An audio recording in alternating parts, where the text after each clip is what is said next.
seminaryo nakakapagpabago ng tao kasi ayun din, natututo ng maraming bagay tulad ng musical instruments, gano'n, tsaka napupurify yung kaluluwa. Simba, Biblia, Rosario, puro tungkol sa pagpapari yata eh.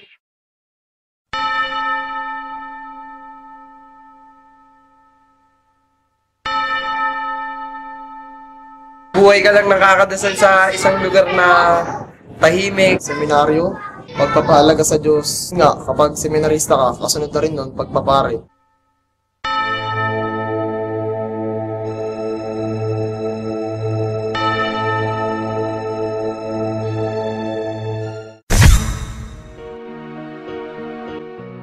Iba't iba ang bokasyon na maaari nating tugunan sa ating buhay.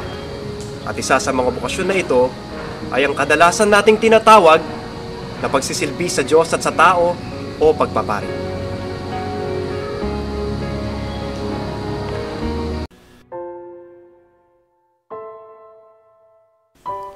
Ang CICM, Congregatio Immaculati Cordis Mariae o kilala sa Congregation of the Immaculate Heart of Mary ay isang international religious missionary congregation.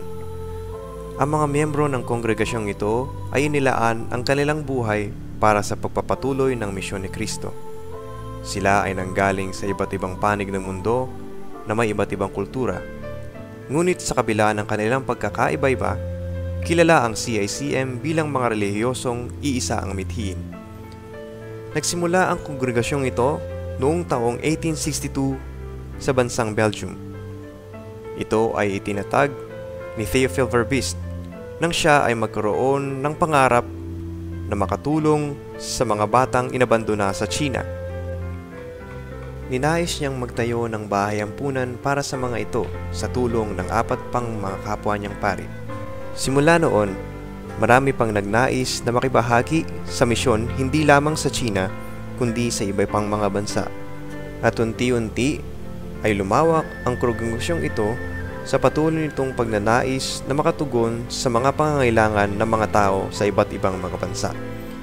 Sa kasalukuyan, ang CICM ay matatagpuan sa mahigit kumulang 20 bansa sa iba't ibang kontinente. Ang CICM ay patuloy na tumutugon sa kahirapan,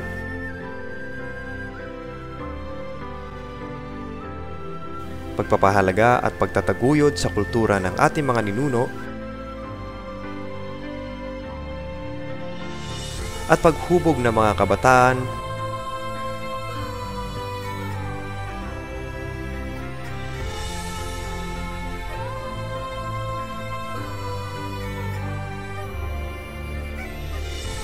at sa mga nagnanais na tumugon sa tawag ng pagpapari.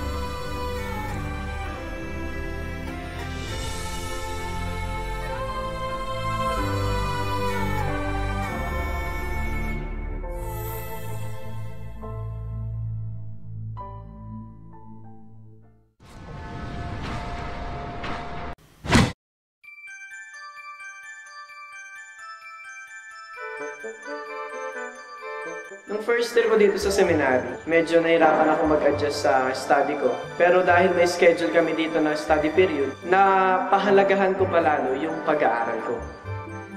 Dito sa seminary, akala ko, dito lang kami sa loob mag-aaral. Pero nung naglaon, nalaman ko na sa isang universidad pala kami papasok. Kaya ang pagpasok namin sa St. Louis University ay nakakatulong para matuto kami makisama, makihalubilo sa aming teachers at sa aming mga classmates.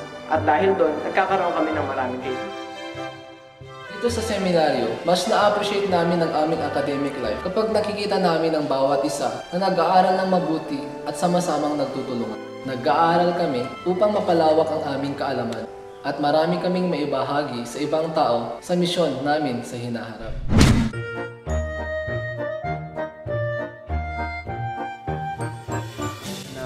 Seminaryo pala ay isang pamayanan, isang community na kung saan mayroong respeto sa isa't isa, hindi iniisip na kung ikaw ay isang kayumanggi, ikaw itim, o ikaw ay puti.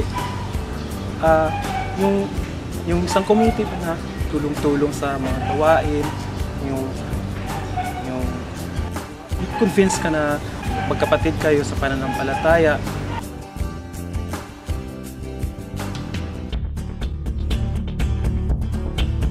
pagpasok ko dito sa seminaryo, natutunan kong mamuhay sa isang komunidad na may iba't ibang kultura at personalidad. Tagalog, Bicolano, Bisaya, at Ilocano.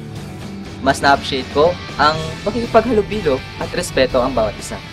Sa community, naranasan ko ang pagtutulungan ng bawat isa. Kahit na mahirap yung isang gawain, nagiging madali ito dahil sama-sama namin itong ginagawa. Akala ko talaga nung una, puro dasal lang sa loob ng seminaryo. Pero di pala. Dito, sabay-sabay kami naglalaro.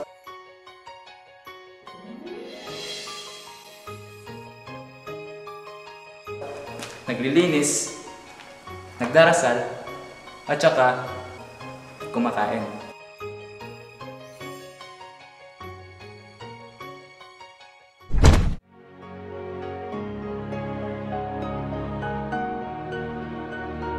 Buhay ng isang seminarista, hindi namin maiiwasan ang pagsubok, pag-aalinlangan na dumarating. Dahil sa malalim na ugnayan namin sa Diyos, nagagawa naming lampasan ang mga ito.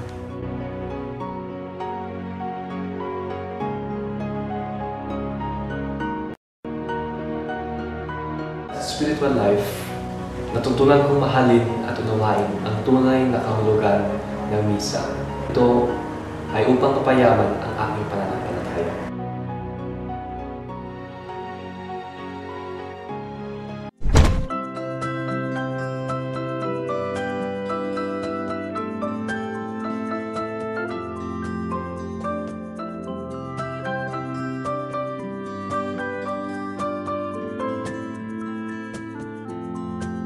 Sa apostolate, dito namin na ibabahagi ang aming talento, kakayahan upang makatulong sa aming kapwa.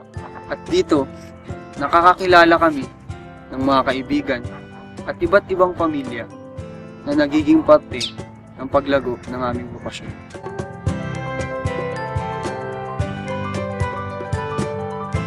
Natutunan namin makilala, tanggapin, at respetuhin ang kultura ng iba.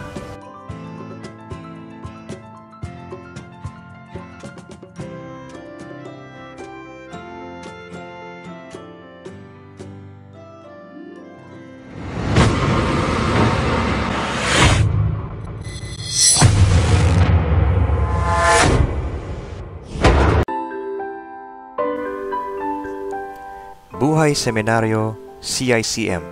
Apat na aspeto ng buhay, paghubog, pagpapari, pangarap. Madaming paraan ng pagtawag ang Diyos.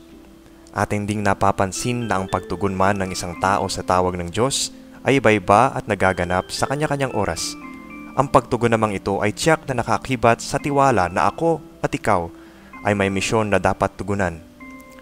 Ang misyong ito ay regalo ng Diyos. At ang misyong ito ay parte ng paglalakbay natin bilang mga Kristiyano. Ganito ang pagpapari. Maraming karanasan, maraming aspeto, ngunit iisa ang patutunguhan.